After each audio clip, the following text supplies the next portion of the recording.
Auprès des populations de Bellevue 2 dans le 5e arrondissement, il y a de cela quelques jours, Mike Joktan, candidat à l'élection présidentielle, a dit ceci. Un de mes chantiers prioritaires, c'est de doter le Gabon d'infrastructures. À l'intérieur des infrastructures, une des infrastructures indispensables au développement, c'est la route.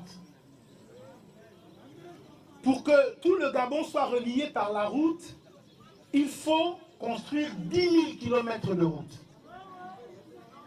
Depuis que le Gabon est indépendant, on a construit 2 000 km.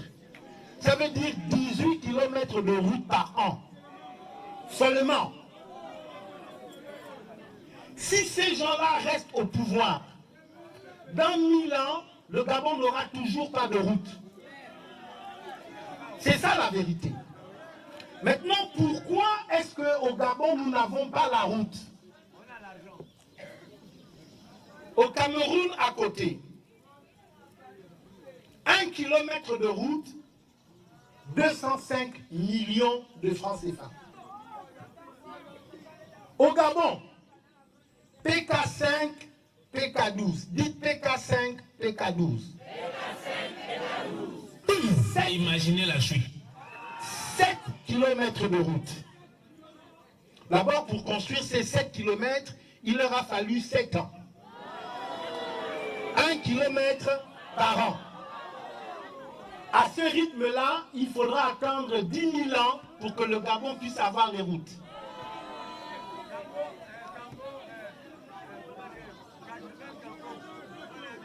PK5, PK12, 7 km.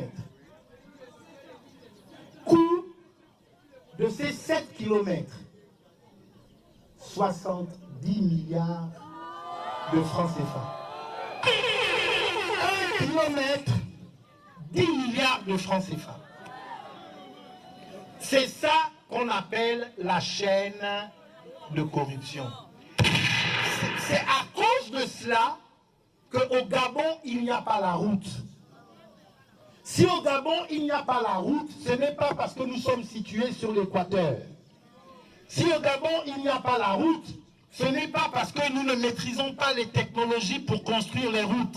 Si au Gabon, il n'y a pas la route, c'est parce que l'argent des routes est dans la bouche de quelques-uns. C'est cela qu'on appelle la chaîne de corruption. C'est parce que certains Gabonais ont la bouche pleine que tout le Gabon n'a pas la route. Alors, moi, je m'engage. Mike Joktan, président, je construirai 500 km de route par an.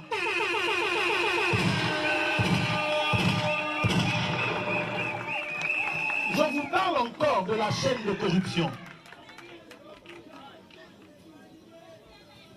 Telles sont les priorités de Mike Joktan, une fois élu à la tête du Gabon en août prochain.